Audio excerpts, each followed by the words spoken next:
My name's Idalia Zamora. I'm a supervisor with Tandem Diabetes Care, and it's a medical device company that makes insulin pumps. I oversee a team of 3 leads and 30 agents. I feel like I make a difference every day. I was born in Mexico and I grew up there till I was 5. Then we immigrated to the United States and we ended up in Ontario. Sharing rooms in a 2-bedroom for 6 of us was something that was a little hard to adapt to at the beginning. So making friends was even hard. So I didn't like to go to school at the beginning. I absolutely hated going to school because it was so hard. I think when I can say that I finally acclimated was as I started learning more English in school. I spent all summers in ESL. I did extra stuff that my mom would take me every single summer. We would walk to go read extra books to make sure I was caught up or at least to the level that I was supposed to be. The one thing that saved me was math class because math is universal. It doesn't have a language. I understood math, and then that was the only subject my parents were able to help me with at home. It was like a turning point. You decide, do you want to go and think you can't do stuff, or do you take the opportunities and resources you're given to flourish into the person you want to be? I ended up going to San Diego State University and I majored in biology. I think the first semester was the hardest. I felt like I didn't fit in. It was a cultural difference. Everyone didn't look like me at all. The first semester at one point I was like, I think I want to go home. It's just too different. It's too difficult. But at that point, I was like, my parents worked way too hard for me to just decide to go back home because I'm a little uncomfortable right now. The pressure to be successful is real. And if you're a first generation, you understand that. It's very hard to not do the right thing.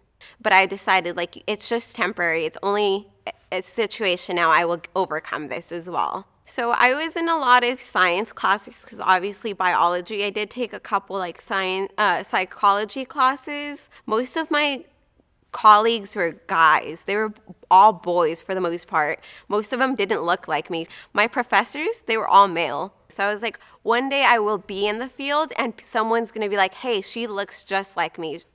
I can do it. I want to change that. I want to change those statistics. I want to be up there.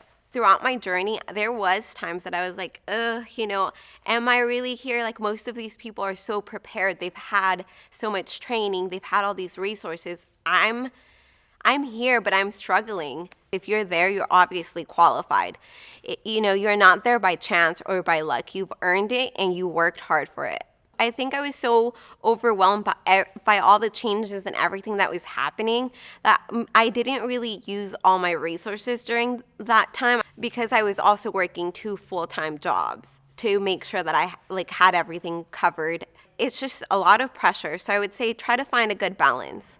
And I remember all my friends who graduated said hey, mentally prepare yourself to not get a job off the bat because it's not that easy. Yes, you have a science degree. Yes, you have a bachelor's, but that does not guarantee you're going to get a job in the field. But in my stem cell research class, I had heard about this company called Dexcom who uses a continuous glucose reader. So I was really impressed with the technology, and I had reached out to my professor at that time and I said, hey, do you know if I can volunteer, just anything? I want to be part of that technology. So 3 months after graduation, I got an email saying, hey, the company that Dexcom partners, they make insulin pumps. They're hiring. You're really interested, you should apply. You already have the degree, go for it. I showed them that I cared and that I was passionate about what they did and their mission, and I got the job. But to get that call, it was just life-changing.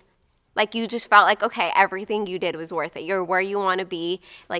It's just meant to be, I think my mission aligned with their mission, so that's why I'm so passionate about what I do, and I feel like every day I make a difference. Even within just my company, you don't have to just do research. You can be in management, you can be in research and development, you can be a project manager, you can be there's just so many options, software engineering.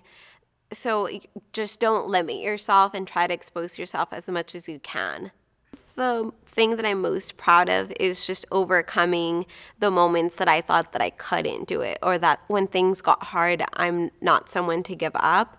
And I think I can attribute that to my family for being so supportive and just truly instilling that if you set your mind to something, you can accomplish it. If you're watching this video, you're more than competent and capable of doing anything you set your mind to.